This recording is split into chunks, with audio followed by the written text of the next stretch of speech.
Okay. So basically now what are the compounds? What are polymers basically? These are macromolecules. Macromolecules means very large molecules or giant molecules made by combining of small units which repeat themselves n number of times to form a very large molecule which is called as a polymer. And the process of preparing a polymer is called as polymerization. Those small units which repeat themselves n number of times to form the polymer, those are called as monomers. Okay, so okay, I'll show it to you here. Polymers are referred to as macromolecules which are formed by joining of repeating structural units on a large scale. The repeating structural units are derived from some simple and reactive molecules known as monomers. These monomers will then link to each other by covalent bonds, and the process of formation of polymers from respective monomers is called as polymerization. So this statement all of you have understood? Yes, ma'am. Okay. Yes. So now we'll go for the classification of polymers. There are 4 methods of classification. First is based on the source. So based on the source, you have 3 types of polymers. You have natural, you have synthetic, and you have semi-synthetic. Now natural polymers means these are derived from nature. These polymers will get it in nature from plants and animals. Examples of natural polymers, you have proteins. Proteins are natural polymers. Cellulose, you know, proteins are polymers of alpha amino acids, correct? And these are natural polymers. The alpha amino acids are known as monomers. Monomers, why? Because these units repeat themselves n number of times to form the macromolecule that is protein. So proteins are naturally occurring polymers. Cellulose is cotton obtained from cotton plants. This is also a natural polymer. Starch is a natural polymer. Some resins and rubber. Rubber also we get it from rubber trees. So these are all natural polymers because we obtain it from nature. Then you have semi-synthetic and synthetic. See, synthetic polymers are purely man-made. So they are made in the industry. Okay. So there are synthetic polymers such as plastics and synthetic rubbers. These are all prepared in the industry. They are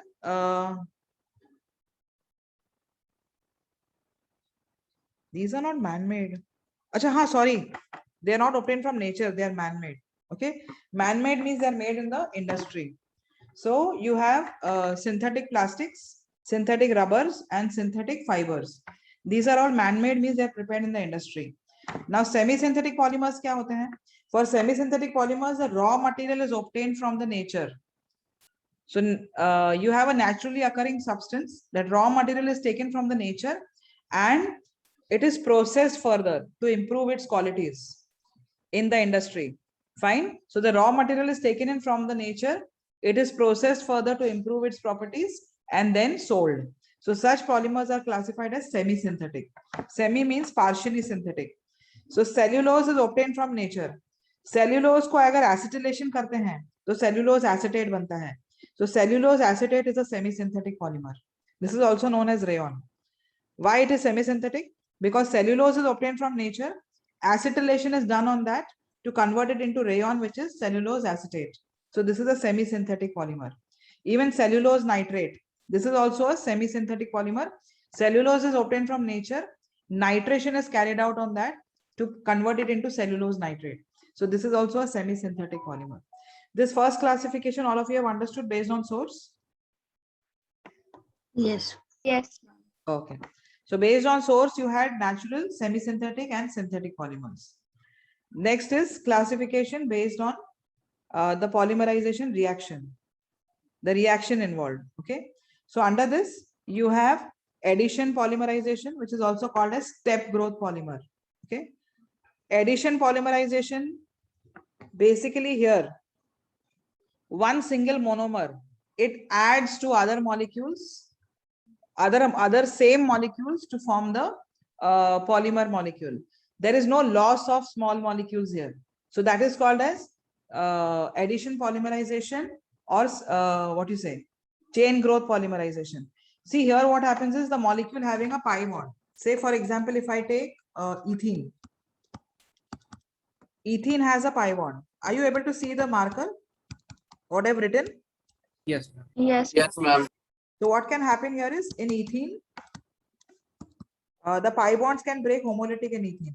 One electron transferred here, one electron transferred here. In fact, this electron और इसका जो एक electron है ये carbon का, they will combine to form a single bond here. This electron here will go and combine to form a single bond. These two carbon atoms will now give one electron. So this is how a large chain will, propagation will continue from this side and this side to give a very, very large molecule, which is polyethylene. So can I say here what is happening? Just the pi bonds are breaking to form sigma bonds, correct? Is there any loss of a small molecule such as water or alcohol or ammonia?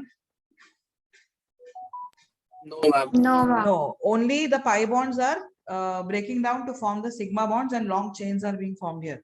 So this type of polymerization is called as chain polymerization. The polymer obtained is called as a chain polymer, or it can be also called as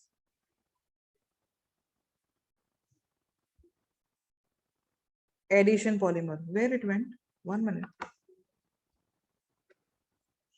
Okay. I couldn't see that bar. Okay. The best example is formation of polyethylene. This actually occurs through a free radical mechanism. Free radical mechanisms you have done. Am I right? Yes, ma'am. Yes. Free radical mechanisms are chain reactions. Basically, what they do is they add an initiator here.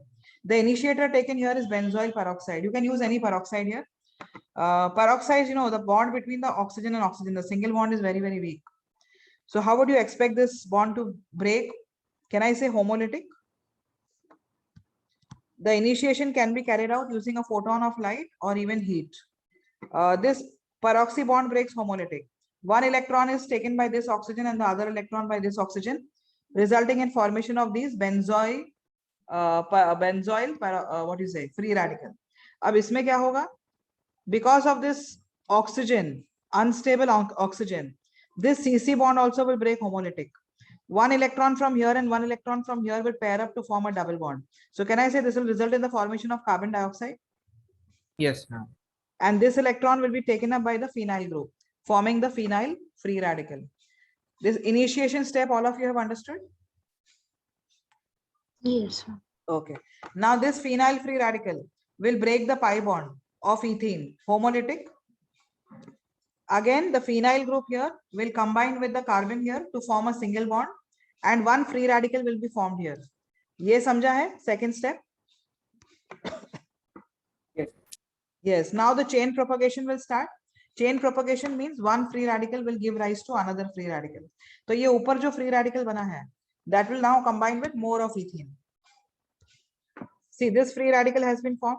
Again, इसमें pi bond homolytic break होगा. This carbon will share its electron with this carbon to form a single bond, and this carbon will further combine with another molecule of ethene.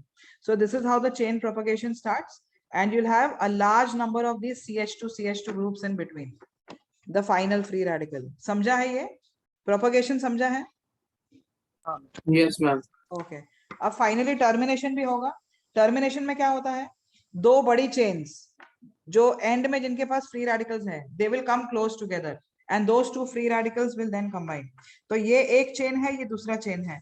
ये दोनों आपस में combine करेंगे और एक बहुत बड़ा chain बनेगा to give you the large polymer that is polyethylene. So can I say this is simply addition reaction occurring? The pi bonds are getting saturated here. Yes.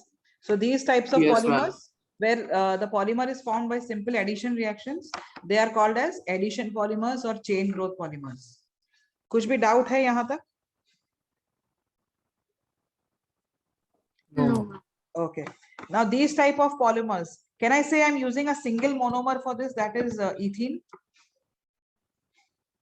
Yes. If you use a single monomer here, then the polymer obtained is called as a homopolymer. खाली ethene है ना, ethene बार बार combine होके you are getting polyethene, correct? Yes, this ma'am. part you don't have to bother. ये तो खाली initiation के लिए होता है phenyl group. वैसे phenyl group खाली आपको दो मिलेंगे molecule. पूरे इतने giant molecule में सिर्फ दोनों ends पे आपको phenyl group मिलेंगे. Do you agree? बीच में पूरा Yes, ma'am. CH2 CH2 CH2 होगा. So those phenyl groups you don't have to bother about. Baki, can I say only ethene molecules have joined to each other to form that polyethene? So ethene is formed from, polyethene is formed from ethene.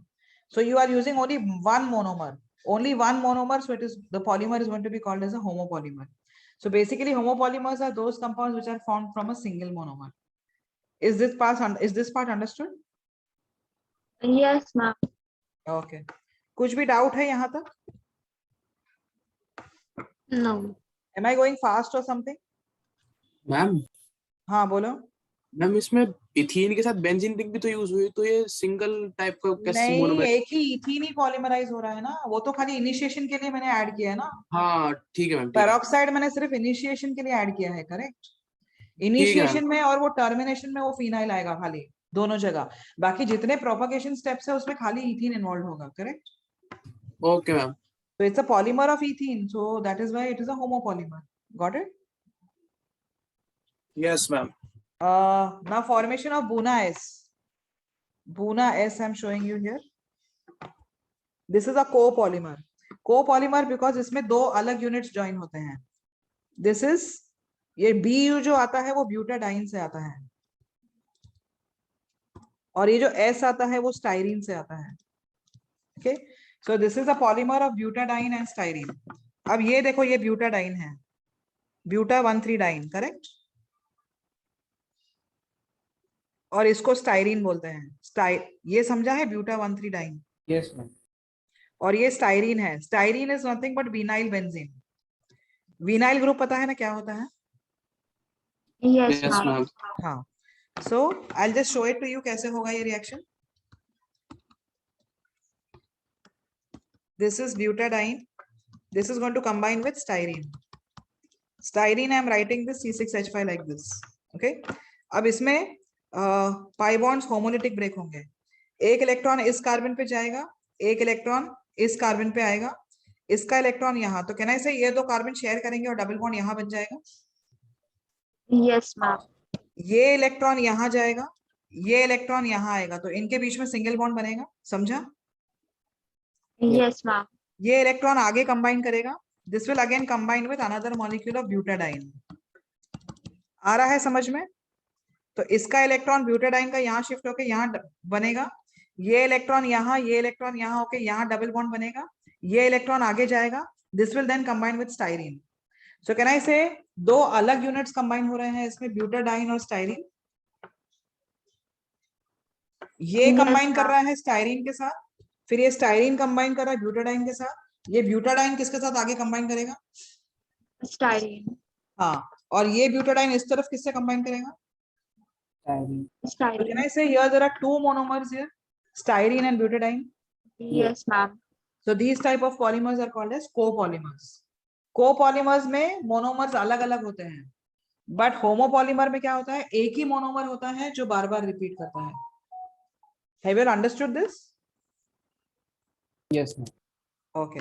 So can I say polyethylene is a homopolymer, but Buna is a copolymer? Yes ma'am. And both are formed by addition reaction. So both are addition polymers. Yes, ma'am. Okay. A polyethylene maybe you have low density polyethylene and high density.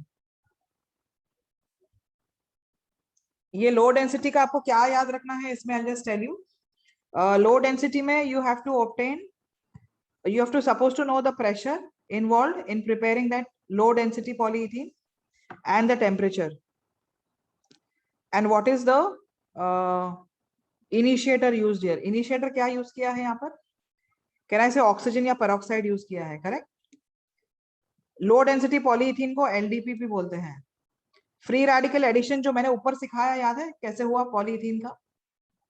Yes ma'am. Yes, ma'am. अच्छा, अब इसमें low density क्यों बोलते हैं इसमें देखो. अब इसमें क्या होता है, एक पॉलीइथीन चेन बना है. Supposing this is one polyethene chain, ये जो ब्लू में मैं मार्क कर रही हूँ, और ये दूसरा पॉलीइथीन चेन बना है जो रेड में मार्क कर रही हूँ.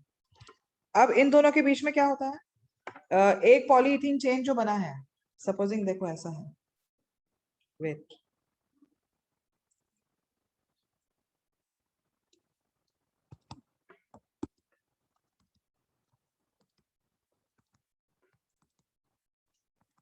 ये बहुत लॉन्ग है मतलब ये CH2 ग्रुप्स बहुत ज्यादा है, I have just written few. और ये दूसरा पॉलीइथीन चेन है, ऐसे भी दूसरा एक चेन है। तो यहां से क्या होता है, जब फ्री रेडिकल यहाँ वाला है, यहाँ वाला सपोजिंग ये तो एक चेन बन चुका है, फिर क्या होता है, इसका एक CH बॉन्ड ब्रेक होता है, हाइड्रोजन इज एब्स्ट्रैक्टेड। एब्स्ट्रैक्टेड मतलब ये एक बॉन्ड ऐसे ब्रेक होता है, ये ब्रेक होने की वजह से कहना है यहाँ पर एक फ्री रेडिकल बनेगा। Yes ma'am. हाँ, तो ये जो H है वो क्या करता है, ये सपोजिंग ये ऐसे चेन प्रोपोगेट हो रहा है, तो यहाँ अगर एक फ्री रेडिकल है तो क्या होगा, इसका H यहाँ इस एंड पे आ जाता है, समझा? तो ये CH3 हो जाएगा। Are you understanding? हाँ यस। और ये जो कार्बन पे फ्री रेडिकल आया है, यहाँ पर भी वही हो सकता है, कहीं से भी बीच में एक कार्बन पे फ्री रेडिकल ऐसे बनेगा, ये H निकल जाएगा जो दूसरे चेन की तरफ जाएगा, और ये कार्बन आपस में कंबाइन होंगे। Are you understanding? To form, कुछ समझ रहे? I don't know if you are understanding. Yes ma'am. ये ब्रांचेस बनते हैं इसमें, ठीक है? तो ये ब्रांच हो जाता है, इसको लो डेंसिटी पॉलीमर बोलते हैं, लो डेंसिटी पॉलीइथीन। वैसे इसका स्ट्रक्चर है, they are not going to ask you, anyways I try to explain. Ma'am हाँ बोलो। मैम कार्बन कार्बन के बीच भी बॉन्ड बन रहा था वहां पे। हाँ, कार्बन कार्बन के बीच में भी बन सकता है, नहीं भी बन सकता है। अगर ओके नहीं मैम। बना है तो वो कहीं और से हाइड्रोजन एब्स्ट्रैक्ट कर लेगा। Okay, it is like okay that. Ma'am. हाँ, now the properties of LDP क्या है इसमें? It is chemically inert and tough but flexible and poor conductor of electricity. They can ask you as distinction between HDP and LDP. HDP is high density polyethylene and LDP is low density polyethylene. So ये question ज्यादातर कैसे आता है? They ask differences between LDP and HDP. So how you'll give the what differences, what point of differences you'll give? पहले तो preparation देना है आपको, कौन सा टेम्परेचर पे एलडीपी दिया है और कौन से टेम्परेचर पे एचडीपी बनता है, what pressure is being used, then properties of LDP, like LDP is chemically inert and tough but flexible and poor conductor of electricity, ठीक है? And hence it is used in the insulation of electricity carrying wires and manufacture of squeeze bottles, toys and flexible pipes. So these are few points of distinction which you are going to distinguish these. Using these points you'll distinguish it with high density polymer. अब high density में क्या होगा, ethene के molecules नजदीक आना चालू होंगे। नजदीक आना क्यों? क्योंकि ये स्ट्रेट चेन है, ये दिख रहा है, ये एक चेन है इथीन का, am I right? Yes ma'am. ये दूसरा चेन है पॉलीइथीन का। तो इसमें क्या होंगे, ये मॉलिक्यूल्स के बीच में से ब्रांचिंग नहीं है, ब्रांचिंग नहीं है तो ये मॉलिक्यूल्स एक दूसरे के अंदर फिट हो जाएंगे। Are you understanding? और फिट होने लगेंगे एक दूसरे के अंदर तो कहना इसे डेंसिटी बढ़ जाएगा उसका, क्योंकि लो ज्यादा डेंसिटी के अंदर कम बॉन्ड्स थे इसलिए लो डेंसिटी बोल देते थे। इसमें लो डेंसिटी पॉलीमर में, पॉलीथीन में। वहां पर जो मॉलिक्यूल्स हैं वहां एक दूसरे से नजदीक नहीं आ पाते हैं ज्यादा, क्योंकि ब्रांचिंग हो जाता है ना। अभी इसमें क्या है, इसमें एक मॉलिक्यूल है, दूसरा मॉलिक्यूल एग्जैक्टली इसके अंदर फिट हो जाएगा ऐसे, समझ रहा है? तीसरा मॉलिक्यूल और इसके अंदर ऐसे फिट हो जाएगा, तो कहना है number of molecules per unit volume will become large. Yes ma'am. Okay, वहां ब्रांचिंग की वजह से ऐसे दो मॉलिक्यूल्स नजदीक नहीं आ पाते हैं, बट यहाँ ब्रांचिंग नहीं है इसलिए मॉलिक्यूल्स नजदीक आ जाते हैं और डेंसिटी बढ़ जाता है। So this is formed when addition of polymerization of ethene takes place in a hydrocarbon solvent, और यहाँ पर catalyst यूज होता है, Ziegler-Natta catalyst. This is a very very important catalyst. ये catalyst में they prepare high density polyethylene. Ziegler-Natta catalyst is nothing but triethyl aluminium. It is triethyl aluminium in presence of TiCl4. इस catalyst को Ziegler-Natta catalyst बोलते हैं. This is used for the preparation of high density polyethylene. यहाँ पर temperature दिया है और pressure भी दिया है, ओके? और ये भी केमिकली इनर्ट होता है and it is tough and hard. It is used for the manufacture of buckets, dustbins, bottle pipes etcetera. So I think distinction points you will be able to give, correct? This point is very important that इसमें ये catalyst use होता है Ziegler-Natta. और उसमें तो initiator use होता है, benzoyl peroxide use करते हैं या ऑक्सीजन मॉलिक्यूल यूज करते हैं, dioxygen. Fine, Yes, ma'am. Okay. Am I going fast or something? No, ma'am. Okay. Now next is Teflon. Teflon is also an addition polymer. इसका जो monomer है वो टेट्राफ्लोरोईथीन है। इथीन का मैंने बता दिया। इथीन में क्या होता है? You have this. टेट्राफ्लोरोईथीन में खाली ये दो हाइड्रोजन की जगह you have fluorine. Polymerisation same होता है यहाँ पे। Give you polytetrafluoroethene. ये दो मॉलिक्यूल्स मैंने बताए हैं। ये पाई बॉन्ड यहाँ पे ऐसे होमोलिटिक ब्रेक होके यहाँ बॉन्ड बनेगा, ये आगे बनाएगा बॉन्ड और ये इस तरफ पीछे बनाएगा। So this is how you'll get the polymer that is Teflon. Teflon is used in non-stick cookware. Non-stick cookware तो सबके घर में होगा. Do you agree? Yes, ma'am. Teflon का कोटिंग होता है उस पे. Do you know that? Yes, ma'am. Non-stick cookware पे Teflon का कोटिंग होता है. तो Teflon is nothing but a polymer of tetrafluoroethene. इसको बोलते हैं polytetrafluoroethene. Teflon is also called as polytetrafluoroethene, PTFE. तो इसका भी खाली मोनोमर आपको याद रखना है। They won't ask you the method of preparation. Okay? और कहाँ पर ये यूज होता है? So it is used for non-stick surface of utensils. To prepare that, it is resistant to attack by corrosive reagents and chemically inert.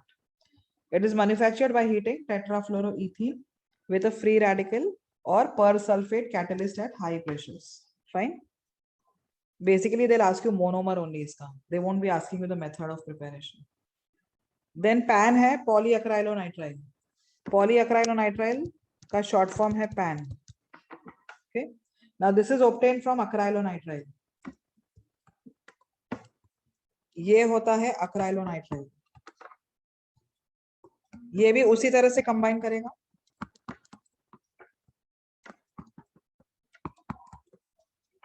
ये pi bond homolytic break होकर यहाँ पे ऐसे सिग्मा बॉन्ड बनेगा, ये आगे कंबाइन करेगा, ये और आगे कंबाइन करेगा और ये पीछे कंबाइन करेगा। This is how you will get a chain. In that chain you will have CH2, CHCN, CH2, CHCN, CH2, CHCN and so on. This will keep on forming the covalent bonds to give a large polymer that is polyacrylonitrile. इसको Orlon भी बोलते हैं, Orlon. हाँ, see here they have given Orlon और acrylion. So they also call it as orlon or acrylion. So you're supposed to just know the monomer. Monomer PAN का कौन सा है? Polyacrylonitrile का acrylonitrile. Got it? ये भी addition polymer है और ये भी homopolymer है। homopolymer क्यों है? Why is it a homo? एक ही टाइप का वो लग रहा है। हाँ, एक ही टाइप का यूनिट रिपीट हो रहा है बार बार, correct? Yes, ma'am. Okay. Till here any doubts? Till here any doubts? नहीं मैम। Okay. Addition polymerization मैंने explain कर दिया. Now I'm going for condensation polymerization. Condensation polymerization में क्या होता है? मोनोमर यूनिट्स अलग अलग होते हैं जिनमें दो अलग अलग फंक्शनल ग्रुप्स होते हैं, उनके बीच में रिएक्शन होता है और छोटा मॉलिक्यूल जैसे वाटर या अमोनिया या अल्कोहल निकलता है। देखो, अब the best example I can give you is terylene, preparation of terylene और dacron. This is nothing but polyester. You know polyester हम फैब्रिक्स होता है पॉलिएस्टर का, सुना है ये? Yes, ma'am. Okay. Now polyester is prepared from ethylene glycol. You all know what is ethylene glycol? CH2OH, CH2OH, correct? Yes, ma'am. This is treated with terphthalic acid. अब acid है और alcohol है, acid और alcohol आपस में react करेंगे तो कौन सा फंक्शन ग्रुप बनेगा? Ester. Am I right? Yes, ma'am. तो यहाँ से OH और यहाँ से H निकल जाएगा as a water molecule. So water is given out and you get the ester linkage here. This part is understood? Yes, ma'am. हाँ, अब इसका एसिड और इसका अल्कोहल रिएक्ट कर रहा है। कैन आई से इसी मॉलिक्यूल का एसिड ग्रुप फ्री है इस तरफ?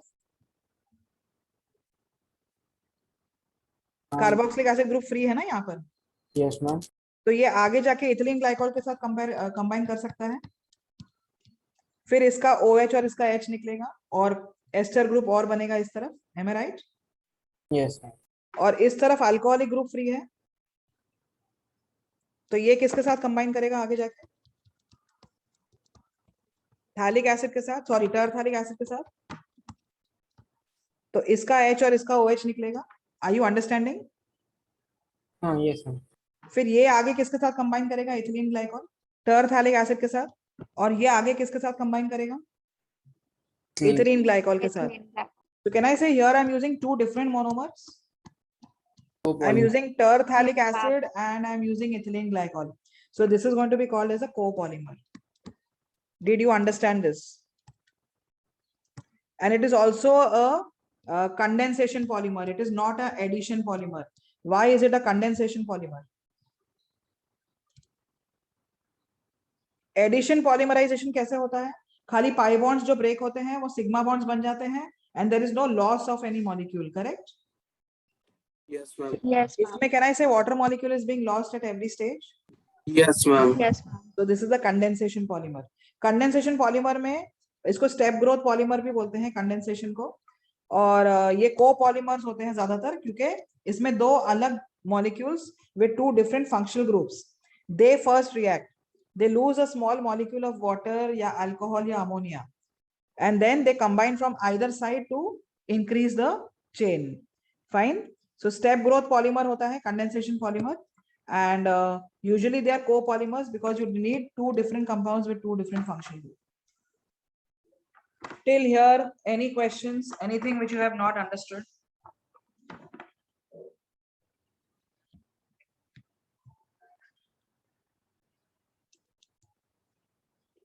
Anything which you have not understood? How have they written this part? ये लिखा कैसे है? Could you explain? Can I say यहाँ पर देखो dehydration हुआ, कार्बोक्सिलिक एसिड का कौन सा ग्रुप निकाला मैंने? OH ग्रुप निकाला। OH group. और अल्कोहल का कौन सा ग्रुप लिया मैंने? H। और ये एस्टर बना। Yes ma'am. अब ये साइड के अल्कोहल का H निकलेगा और कार्बोक्सिलिक एसिड का कौन सा निकलेगा? OH।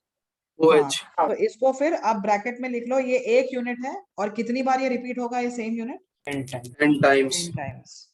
मतलब इसी यूनिट को अगर दोबारा आप ऐसे लिखोगे, सेम वे में लिखना है और ज्वाइन करना है, फिर उसी यूनिट को वापस लिखना है और ज्वाइन करना है, मतलब वो n टाइम्स कंबाइन होगा to give you a very large molecule. Is this understood? Yes ma'am. कुछ भी डाउट है यहाँ तक? ये पॉलीएस्टर है। Now I will show you polyamide.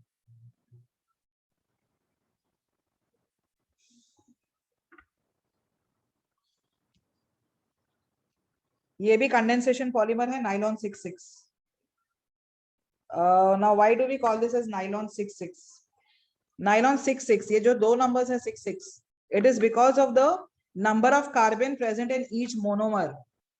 अब ये एक मोनोमर है उसका और ये दूसरा मोनोमर है। This monomer is adipic acid. Give me the total carbon in adipic acid. 6 carbon.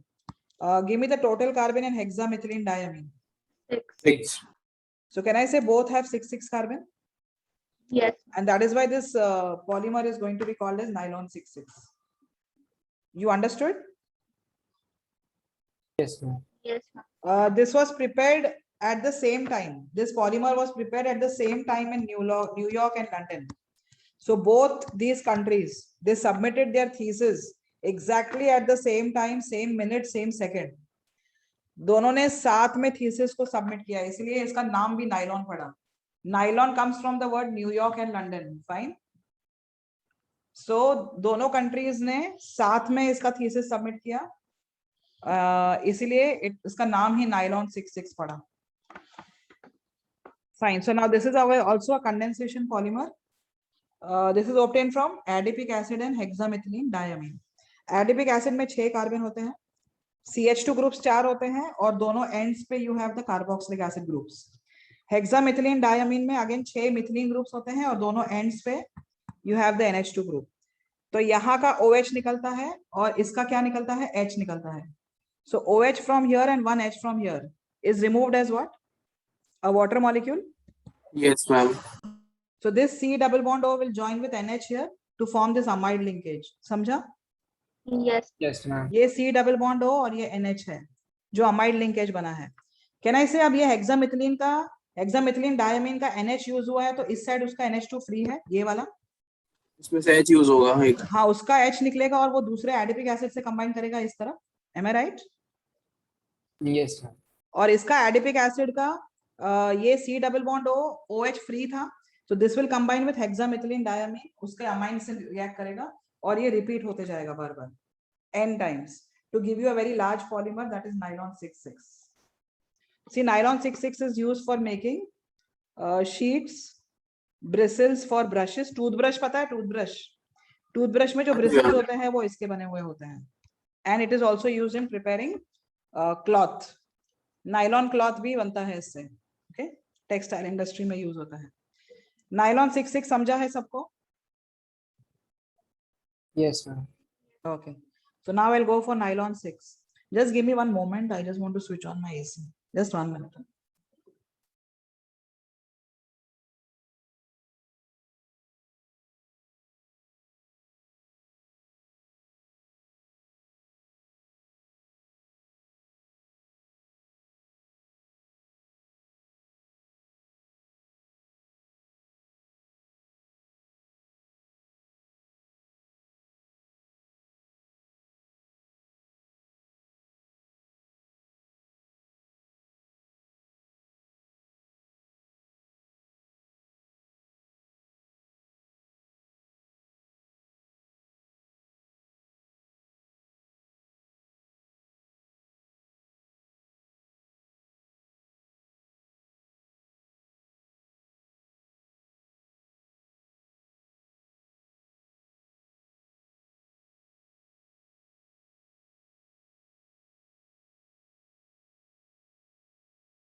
Okay, are you able to hear me?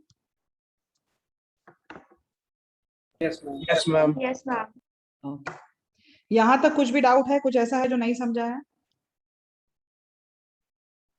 No, ma'am. Okay, so now we'll take nylon 6. Nylon 6 is obtained by heating caprolactam. So now I'll tell you what is caprolactam. Have you all done caprolactam? You all must have done. Beckman rearrangement में किया था? No, ma'am. अच्छा, this is caprolactam. इसको actually epsilon caprolactam बोलते हैं. Epsilon caprolactam. ये कौन सा लिंक है? कौन सा फंक्शनल ग्रुप है? Amide. Amide. Yeah, it's a cyclic amide. Okay, it's a cyclic amide. How many carbon here? 6 Five. carbon. Sorry, 6. 1 2 3 4 5 6. Am I right? अब ये उसका कार्बोनिल ग्रुप है, C double bond O amide का. ये उसका alpha carbon होगा. Am I right? Yes, ma'am. Yes, ma'am. Functional Yes, group का ma'am. Alpha carbon ये है, बीटा ये है, गामा, डेल्टा, एप्सिलॉन. तो अमाइन ग्रुप कौन से कार्बन पे है इसमें? एप्सिलॉन कार्बन पे है जो amine group. That is why this is called as epsilon caprolactam. समझा? Yes. Yes, ma'am. Okay. Okay. Now what happens here is this is heated to a temperature of around 533 to 543 Kelvin. So in presence of water, ये bond break हो जाता है. जब ये bond break हो जाए तो कहना से रिंग खुल जाएगा. Yes, ma'am. रिंग खुल जाएगा और एक साइड में सी डबल बॉन्ड, वेट, एक साइड में सी डबल बॉन्ड ओ हो जाएगा. CH2 ग्रुप्स कितने हो जाएंगे? 1 2 3 4 5. So can I write this as CH2 5. Yes, ma'am. और दूसरा एंड पे NH हो जाएगा. Am I right? Yes, ma'am. अब ऐसा दूसरा मॉलिक्यूल भी अगर आएगा, दूसरे मॉलिक्यूल का भी हमने ये तोड़ दिया, अगर वो भी रिंग ओपन हो जाएगा पूरा. Yes, ma'am. Yes, ma'am. और जैसे ही वो रिंग ओपन हो जाएगा उसका भी ये C double bond O end आएगा और NH एंड आएगा. So Yes, now ma'am. this NH end of one molecule will combine with C C double double bond O bond O. of the other molecule. समझा? हाँ yes समझा कि नहीं समझा? Yes, ma'am. और ये जो C double bond O है वो किसके साथ कंबाइन होगा? NH of another molecule. Are you all understanding? So this Yes. is how Yes, it will ma'am. keep on growing from either side. समझा? So basically this unit is getting repeated n number of times. और इसमें carbon कितने हैं total? 6 इसलिए इसको nylon 6 बोलते हैं, 6 carbon की वजह से. Okay, it is used in the manufacture of tire cords, fabrics and ropes. Have you all understood the formation of nylon 6? yes ma'am ये भी न्यूयॉर्क और लंदन साथ में लेके आए थे. हाँ, ये भी नाइलॉन सारे वहीं पे हुए हैं, न्यूयॉर्क और लंदन में. ठीक है मैम. ठीक है. एंड इसका मोनोमर पूछा तो क्या मोनोमर दोगे? Epsilon caprolactam. Fine. Yes ma'am.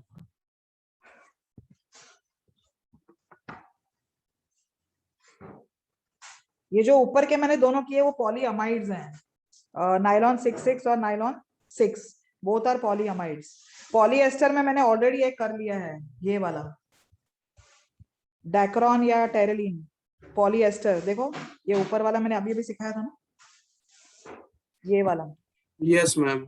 ये पॉलीएस्टर है क्योंकि एस्टर ग्रुप है. सो टेरेलिन या डेक्रॉन या पॉलीएस्टर बोलते हैं उसको. ओके, तो पॉलीएस्टर यही वापस से उन्होंने वही दिया है, पॉलीएस्टर का सेम ही दिया है. Polyester, terylene, dacron. I have already explained you this. Now next is phenol formaldehyde. Bakelite बोलते हैं इसको. एक मिनट, इसका क्लासिफिकेशन कहाँ गया पूरा?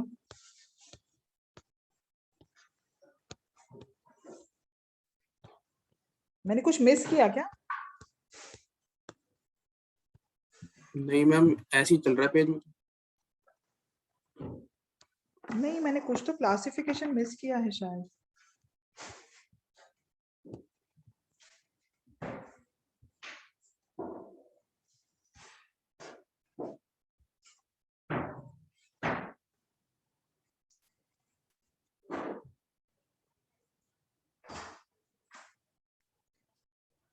अच्छा, they have removed the chapter, छोटा कर दिया है. ये नया बुक है क्या? ये एनसीईआरटी का आई थिंक नया बुक है. Yes, ma'am. हाँ, तो पहले तो बहुत बड़ा था, अभी I think they have removed it. I think आधे क्लासिफिकेशन तो हटा ही दिए हैं उन्होंने. ठीक है, good for you all. Yes ma'am. Now phenol formaldehyde polymer, which is also called as bakelite. Okay, now I'll tell you how this bakelite is made. अब ध्यान दो जरा. It's a polymer of phenol and formaldehyde. Formaldehyde is what? This is formaldehyde, correct? Yes, yes. Medium they can usually medium acidic लेते हैं. Acidic medium में can I say oxygen protonate हो जाएगा? Yes. तो जैसे ही ऑक्सीजन प्रोटोनेट होगा, oxygen पे charge क्या आएगा? पॉजिटिव. तब ये पाई बॉन्ड शिफ्ट होगा और कार्बन पे चार्ज क्या आ जाएगा?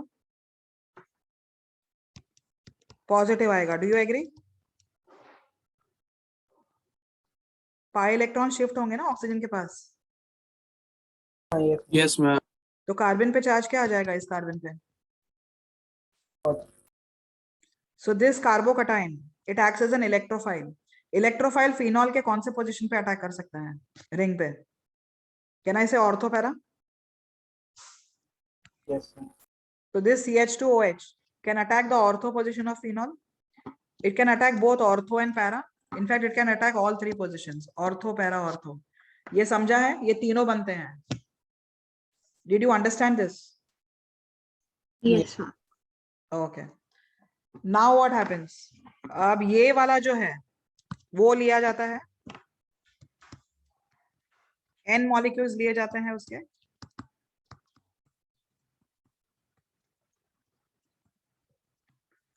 I'm just taking 2 molecules and showing it to you. Actually H plus होता है. H plus प्रोटोनेट करेगा इसको कैन आई से वाटर निकल जाएगा इसमें से, और जैसे ही वाटर निकलेगा इस कार्बन पे चार्ज क्या आएगा, पॉजिटिव आएगा. Positive. That positively charged carbon will attack the ortho position here. It will act as an electrophile. वैसे ही यहाँ पर भी प्रोटोनेशन होगा, वाटर निकलेगा और कार्बोकटायन बनेगा. वो कार्बोकटायन कहाँ अटैक करेगा, और इसके ऑर्थो पे. यहाँ पर भी वही होगा, OH निकलेगा, कार्बोकटायन नेक्स्ट के ऑर्थो पे. तो ये जो पॉलीमर समझ बना है वो समझा है, नोवोलैक. yes, Novolak, all of you have understood? Yes, ma'am. Okay. Are you writing this or should I just clear it out? हो गया ma'am. Okay. So Novolak is formed first. अब ये Novolak को polymerize करते हैं to get bakelite.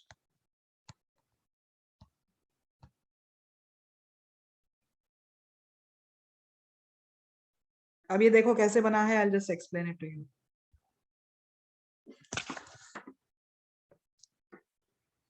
Novolak ये है.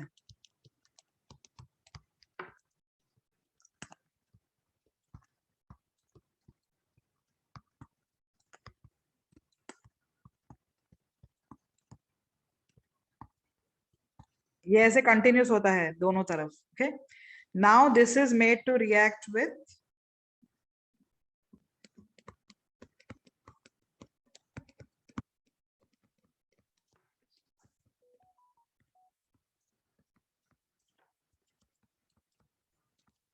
Starting में देखो मैंने ऊपर बोला था ये वाला भी बनता है जहां पे तीनों जगह CH2OH आ जाते हैं, याद है, दोनों ऑर्थो पे और एक पैरा पे. हाँ, हाँ, तो अब यहाँ पर भी प्रोटोनेशन होता है, यहाँ पर भी प्रोटोनेशन होता है, यहाँ पर भी प्रोटोनेशन. तो यहाँ प्रोटोनेशन होके कहना से डिहाइड्रेशन होगा और यहाँ पे चार्ज क्या आ जाएगा, positive, Positive. तो ये कार्बोकटायन जो है वो इसको अटैक करेगा. समझ में आ रहा है? right, Yes, ma'am. हाँ, वैसे ये आगे जाके यहाँ पर आगे भी होगा जिसका कार्बोकटायन इधर अटैक करेगा. आ रहा है समझ में? तो ये हर जगह से ऐसे कंबाइन हो जाएगा और ये ब्रिजेस बनेंगे. So this is going to be a continuous very large cross linked molecules known as bakelite. Cross link क्यों है? क्योंकि ये अलग एक चेन है और ये अलग चेन है और दोनों को कंबाइन किया है और क्रॉस लिंक किया है. Okay, so this is how you get bakelite. वैसे खाली स्ट्रक्चर आपको जानना है बेकलाइट का. I hope you have understood what I said, what I have done here. समझा कि नहीं समझा? yes, कि ma'am. फिर से समझाऊं? You want me to do it again? आ गया. Okay, okay. Anybody wants me to repeat this? No. Okay. Next is melamine formaldehyde polymer. ये melamine कहाँ यूज करते हैं? melamine क्रॉकरी में यूज होता है. melamine क्रॉकरी पता है, जो प्लास्टिक की प्लेट्स वगैरह आप घर पे यूज करते हो ना, अनब्रेकेबल मालूम है ना, प्लास्टिक की यूज करते हो घर पे, yes ma'am. Yes, ma'am. that is melamine. Okay. Melamine formaldehyde polymer है. So it is used in the manufacture of unbreakable crockery. This is melamine. इसमें 3 नाइट्रोजन होते हैं, ये एरोमेटिक सिस्टम है, एंड ऑल्टरनेट पोजीशंस पे 3 अमाइन ग्रुप्स होते हैं. So this compound is known as melamine. This is going to combine with formaldehyde. ये भी एसिड कैटालाइज्ड होता है. फॉर्मल्डिहाइड में क्या होगा, पहले H+ यहाँ पे अटैक करेगा ऑक्सीजन पे, जिसकी वजह से उस पे प्लस चार्ज आएगा, पाई बॉन्ड शिफ्ट होगा, तो पॉजिटिव चार्ज किस पे जाएगा, ये पॉजिटिव चार्ज अब CH2 पे. करेक्ट. अब ये बन गया कार्बोकटायन. ये कार्बोकटायन किस पे अटैक करता है, ये नाइट्रोजन के पास लोन पेयर है, तो ये कार्बोकटायन जाके इस पे लोन पेयर पे अटैक करता है और ये CH2OH बनता है. Did you understand this part? हाँ, yes, ओके. अब ये जो है ये पॉलीमराइज होता है. पॉलीमराइज कैसे, देखो अब समझा रही हूँ. ये पहला वाला मैं इंटरमीडिएट लिख रही हूँ.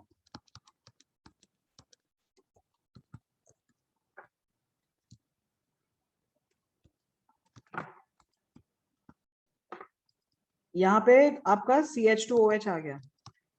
अब ना यहाँ पर फिर से क्या होता है, प्रोटोनेशन करवाते हैं। प्रोटोनेशन करवाएंगे तो वाटर निकालते हैं, और यहाँ पर क्या होगा, कार्बन पे चार्ज क्या आ जाएगा, पॉजिटिव है। हाँ, Positive. तो वो दूसरे मॉलिक्यूल के ऐसे वाले NH2 जो है उस पे अटैक करता है। समझा? Yes, ma'am. हाँ, yes. हाँ, तो ये बार बार ऐसे रिपीट होता है, and that is how you get the melamine polymer. Okay, ये क्रॉकरी में यूज होता है, melamine formaldehyde polymer. Now after this copolymerization, I have already explained you. Copolymerization में क्या होता है, दो अलग मोनोमर्स यूज होते हैं इसमें, दो अलग कंपाउंड्स यूज होके मोनोमर्स होते हैं जो कंबाइन होके पॉलीमर देता है। ये हमने ऑलरेडी कर लिया, ब्यूटाडाइन स्टाइरिन रबर बुना एस, याद है ऊपर किया था। Yes, ma'am. Okay, this is butadiene styrene बुना एस बोलते हैं इसको। अब ये है natural rubber. Natural rubber is a polymer of isoprene. It is a what you से होमोपॉलीमर। होमोपॉलीमर क्यों बोल रही हूं मैं, रुको, इसमें कितने हैं, सिंथेटिक रबर्स भी हैं और फिर मॉलिक्यूलर मास। अच्छा, ये ज्यादा नहीं है, बहुत छोटा चैप्टर है ये, तो अभी 10-15 मिनट में हो जाएगा आपका chapter.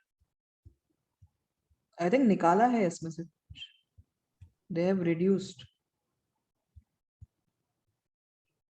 Fine, so now just let me explain natural rubber. ये रबर ट्रीज से आता है। This is a polymer of isoprene.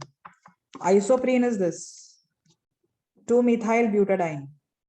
Okay, 2-methyl butadiene. So now I'll just explain it. कैसे ये लोग ने लिखा है यहाँ पर, I'll show it to you. I'm writing in the same way, the way they have written. पहले isoprene लिख रही हूँ। isoprene में ये methyl group है जो मैं ऐसे लिख रही हूँ। That is bonded to this CH2 group with a double bond. Am I right? फिर ये single bond ये वाला है, and then you have इस कार्बन पे एक H है और ऐसे डबल बॉन्ड CH2 है। ये समझा है? हाँ, yes, ma'am. ये आइसोप्रीन ही लिखा है मैंने। अब दूसरा आइसोप्रीन मैं उल्टा करके लिखूंगी। उल्टा करके मतलब ये मिथाइल मैंने कहाँ लिखा है, ऊपर। अब दूसरे आइसोप्रीन में मैं मिथाइल नीचे लिखूंगी। कुछ समझ रहा है मैं जो बोल रही हूँ? Yes Yes, ma'am, ma'am. Bonding के ये लिए। नीचे लिखा है तो ये कहाँ लिखूंगी? ऊपर. अब वैसे ही ये H को ऊपर लिखा है तो अब यहाँ पर H कहाँ लिखूंगी? नीचे। ये समझा? हाँ, ma'am. तीसरे Yes. मॉलिक्यूल में क्या लिखूंगी? मिथाइल ऊपर लिखूंगी, H ऊपर लिखूंगी ये वाला, और ये जो दो CH2 ग्रुप्स है वो नीचे लिखूंगी। समझ में आ रहा है? Yes, ma'am.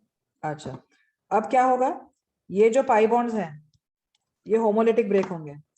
ये यहाँ से आगे कंबाइन करेगा, ये इलेक्ट्रॉन यहाँ पे और ये इलेक्ट्रॉन यहाँ पे, तो यहाँ पे डबल बॉन्ड बन जाएगा। M I right? Yes, ma'am. और ये इलेक्ट्रॉन इस कार्बन पे और इसका इलेक्ट्रॉन यहाँ पे, ये दोनों ऐसे कंबाइन हो जाएंगे। तो ये इन दोनों के जब कंबाइन होंगे तो सिग्मा बॉन्ड बन जाएगा। समझा? Yes, ma'am. अब ये इलेक्ट्रॉन यहाँ जाएगा, ये इलेक्ट्रॉन यहाँ जाएगा, तो यहाँ पर डबल बॉन्ड बनेगा। इसका जो दूसरा इलेक्ट्रॉन है वो आगे वाले मॉलिक्यूल से कंबाइन करेगा। So this is how they link to form polyisoprene. Polyisoprene is nothing but natural rubber. Did you understand this? Yes. हाँ, yes, ma'am. कुछ भी डाउट है यहाँ पर? समझा है मैंने कैसे लिखा है इसको? खाली एक अगर सीधा लिख रहे हो तो दूसरे को उल्टा लिखो, फिर वापस पहले सीधा फिर दूसरा उल्टा, वैसे। And that is how you get the structure of natural rubber. ठीक है, समझा? Yes, ma'am. They also call this as cis polyisoprene, natural rubber को। Why they call it as cis? अच्छा, इसमें you just give me the Z and E configuration। इसमें priority किसका होगा, methyl का होगा या ये CH2 जो आगे बढ़ा रहा है चेन को, उसका प्रायोरिटी ज्यादा होगा?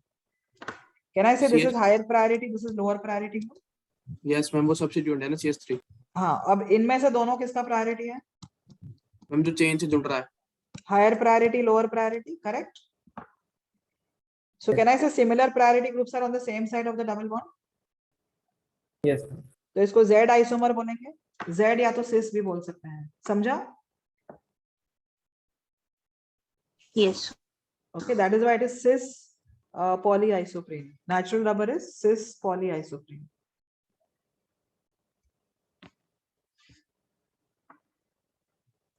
Now, why is vulcanization of rubber required? जो रबर हमको रबर ट्री से मिलता है, natural rubber, that is actually very soft and sticky. Okay, so to improve its properties, वैसे वो useless रहता है नेचुरल रबर, बहुत सॉफ्ट होता है और ब्रिटल होता है, टूट जाता है फटाफट. So to improve its properties, what they do is they do vulcanization of rubber. अब vulcanization of rubber में क्या करते हैं? Supposing ये एक रबर का चेन है और ये दूसरे का, they burn it with, और burn it नहीं, they heat it with sulfur. तो ये सल्फर क्या होता है? यहाँ पर जो पाई बॉन्ड होता है, वहां पर ऐसे सल्फर और सल्फर के ब्रिजेस बन जाते हैं दो चेन्स के बीच में, जिसकी वजह से इसके प्रॉपर्टीज बहुत इंप्रूव हो जाते हैं. वो हार्डनेस प्रोवाइड कर देते हैं. हाँ, हार्डनेस प्रोवाइड करता है. So that is why they vulcanize the rubber. They heat it with 5% sulfur to form the cross links. Okay. Vulcanized rubber has much improved properties than natural rubber. Now this was natural and vulcanized rubber. Now you have certain synthetic rubbers. Synthetic rubbers पूरे के पूरे man-made होते हैं. Okay. They are prepared in the industry. इसमें I think you have two you have, neoprene and Buna N. Chloroprene, neoprene and Buna N, correct. तो दो है इसमें सिंथेटिक रबर्स में. पहला है नियोप्रीन. नियोप्रीन का जो यूनिट मोनोमर है वो क्लोरोप्रीन होता है. देखो नेचुरल रबर में और सिंथेटिक रबर जो है क्लोरोप्रीन से जो बनता है, नेचुरल रबर में खाली यहाँ पर CH3 होता है. आइसोप्रीन किया था ना मैंने ऊपर, Yes, sir. वहां पर खाली यहाँ पर, इसमें और उसमें क्या फर्क है? इसमें Cl है और उसमें ऊपर क्या था? Cl की जगह क्या था? CH3. CH3 था. That is the only difference. बाकी exactly same method में ये polymerize होता है to give you neoprene. So neoprene is a polymer of chloroprene. समझा? Yes, sir. Yes, ma'am. ये कहाँ पर यूज करते हैं? It is used in the manufacture of conveyor belts, gaskets and hoses. Conveyor belts तो आपने देखा होगा. एयरपोर्ट पे गए हो ना, एयरपोर्ट पे. Yes. एयरपोर्ट पे जो वो जहाँ पे लगेज आता है, लगेज देखो घूमता है वो बेल्ट पे. Yes, ma'am. That is conveyor belt. Fine. Hoses वगैरह, वाटर होजेस होते हैं ना, वाटर को पानी देते हैं वगैरह. एग्रीकल्चरल लैंड पे जब जैसे you have seen water hoses, कभी ऐसे बड़े बड़े पाइप्स होते हैं जिससे पानी फेंका Yes, जाता ma'am. है agricultural land. All those are hoses. उसको बनाने के लिए they use synthetic rubber, neoprene. दूसरा सिंथेटिक रबर है बुना एन. बुना एस क्या था? बुना एस में हम ब्यूटाडाइन और स्टाइरिन यूज कर रहे थे, करेक्ट. बुना एन में आई यूज ब्यूटाडाइन एंड एक्राइलोनाइट्राइल. बुना मतलब ये ब्यूटाडाइन होता है और एन आता है एक्राइलोनाइट्राइल से. एक्राइलोनाइट्राइल ये होता है. इसमें भी यही होगा, ये इधर शिफ्ट होगा, ये पाई बॉन्ड इधर शिफ्ट होगा तो यहाँ डबल बॉन्ड बनेगा. ये इधर शिफ्ट होगा, ये इधर शिफ्ट होगा तो यहाँ पे सिंगल बॉन्ड. ये आगे फिर ब्यूटाडाइन के साथ कंबाइन करेगा और ये आगे एक्राइलोनाइट्राइल के साथ कंबाइन करेगा. This is a copolymer. Why am I saying copolymer? Can I say I am using two different units Yes, here, ma'am. two different monomers, so it is a copolymer. But this is a addition polymer, not condensation. Why it is addition? Loss नहीं है. Lost. हाँ, there is no loss of small molecules such as water या alcohol या ammonia. Till here, have you got any doubts? सब समझा है यहाँ तक? Yes, sir. मॉलिक्यूलर मास बोला. मॉलिक्यूलर मास तो पॉलीमर्स का बहुत ज्यादा होता है, बहुत हाई मॉलिक्यूलर मास होते हैं. Now biodegradable polymer, this is an important part. इसमें दो करने हैं आपको. Biodegradable polymers, you know most of the polymers which are prepared in the industry या तो फिर जो नेचुरली अकरिंग है, they are usually non biodegradable. Non biodegradable जैसे the main what you say harmful polymer which we use in our day-to-day life is plastic. You know, plastic is non-biodegradable, correct? Yes, ma'am. Yes. And that is actually creating lots of pollutions, water pollution, soil pollution. So to avoid that, what they are doing nowadays is they are preparing biodegradable polymers. तो biodegradable है polymers क्या होते हैं, वो degrade हो जाएंगे nature में, and they can be easily degraded by microorganisms present in soil or in water. So these microorganisms can degrade these polymers and convert it into small elements like carbon, nitrogen, ammonia, ऐसे छोटे छोटे molecules में convert करते हैं इसको. So these actually are very useful. I'll just do those two of them are there. You have poly beta hydroxy butyrate. It's a copolymer of this unit and this unit. Sorry, ये वाला को, ये जो बीच में है वो को है, को मतलब कोपॉलीमर है. तो उसका एक मोनोमर है ये. Wait, I'll show it.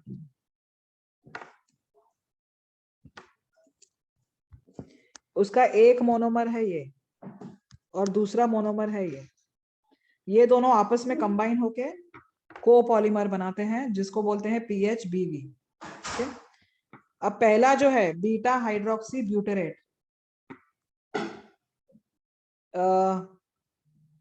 Can I say this is butyric acid? कितने कार्बन है इसमें? हाँ, तो ब्यूटेरिक एसिड है. ये अल्फा कार्बन है, ये बीटा कार्बन है और ये गामा. बीटा कार्बन पे कौन सा फंक्शनल ग्रुप है? OH. So can I say this is beta hydroxy butanoic acid या beta hydroxy butyric acid? Yes. Beta hydroxy butyric acid. पहला वाला समझा है ये? Yes. Yes, ma'am. This is beta hydroxy again. Beta hydroxy pentanoic acid. Why pentanoic acid? कितने carbon है chain में? 5. हाँ, 5 कार्बन वाला जो एसिड होता है that is also called as valeric acid. उसका कॉमन नेम valeric acid होता है. So this is beta hydroxy valeric acid. Valeric acid is the common name for pentanoic acid. Okay. So now I'll tell you how the polymer is formed. I'm just writing it in a different way. You will understand. Okay.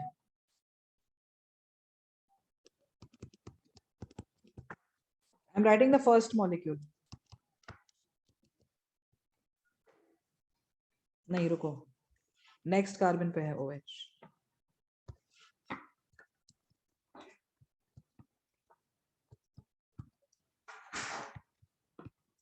ये पहला वाला molecule समझा मैंने कैसे लिखा है?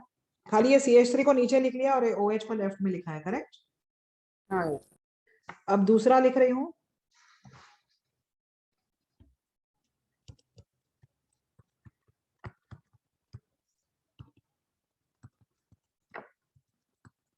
ये वो बीटा हाइड्रोक्सी वैलेरिक एसिड है. अब इसका जो कार्बोक्सिलिक एसिड है और इसका अल्कोहल, ये आपस में कंबाइन होंगे, डिहाइड्रेशन होगा. डिहाइड्रेशन होगा, एस्टर बनेगा. Am I right? तो ये आ गया आपका ester linkage. Did you understand this? Yes, ma'am. Now इसका जो कार्बोक्सिलिक एसिड है that will again further combine with इसके अल्कोहल के साथ. Am I right? Yes, ma'am. और इसका जो अल्कोहल है that will combine with carboxylic acid of this unit on the left hand side. So इस तरह से ये चेन ग्रो होता है. डिड यू अंडरस्टैंड ये कैसे बना? समझा है या नहीं समझा है? हाँ, Yes, समझा. ma'am. आ गया ma'am. Okay.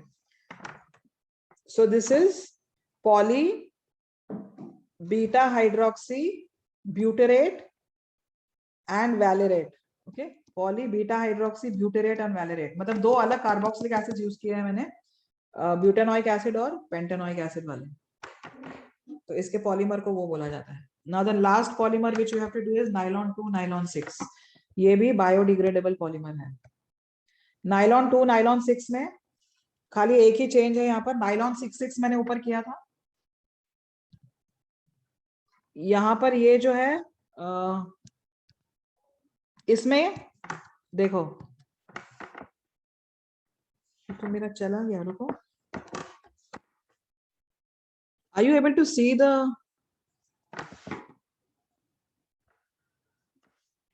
Yes ma'am, screen तो अभी भी शेयर्ड है। नहीं, मेरा स्क्रीन चला गया, 1 मिनट।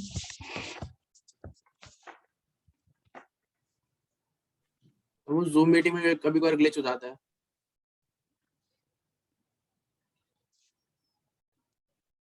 कहाँ चला गया मेरा screen? I don't no.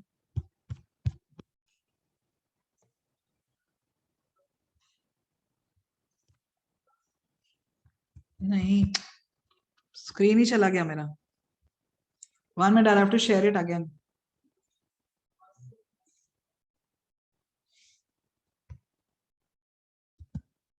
Okay, is it visible now? Yes ma'am. Yes, ma'am. Okay, okay.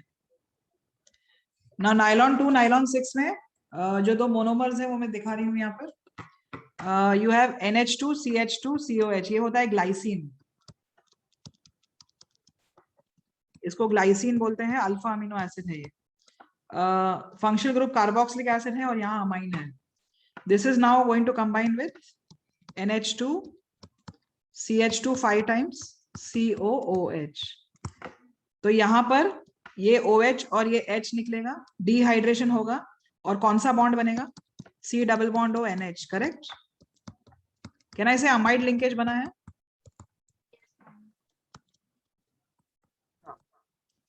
अब इसका NH2 फ्री है तो ये दूसरे के कार्बोक्सिलिक एसिड के साथ कंबाइन करेगा, इस ये वाले के, और इसका COH फ्री है, this will combine with amine of glycine.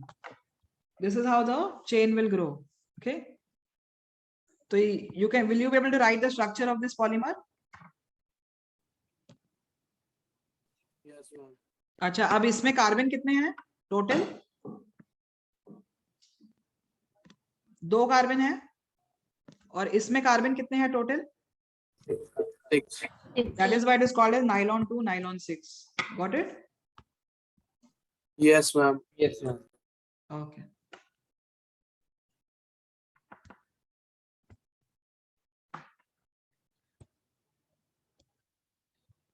बाकी ये तो वही, I think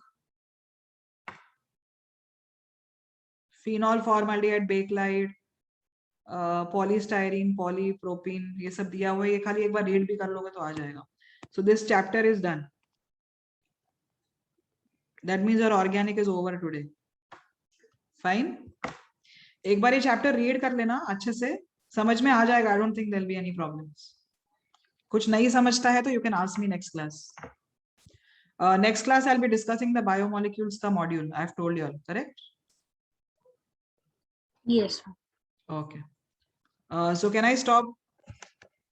Can I end the class? Yes, हम yes. तो हम बायोमोलिक्यूल मॉड्यूल एक्सरसाइज करके लाए या कभी क्लास आप कर लो, मॉड्यूल? फिर भी मैं डिस्कस तो कर लूंगी, ठीक है? क्योंकि लेक्चर है तो it's better I use that lecture for discussion ना। ओके, ठीक है, और भी कुछ डाउट है अगर ऑर्गेनिक में, you can bring in. Fine, okay ma'am. Okay, चलो then, bye all of you. I am ending the class now. I will share the recording in some time. Thank you ma'am. Yeah, bye.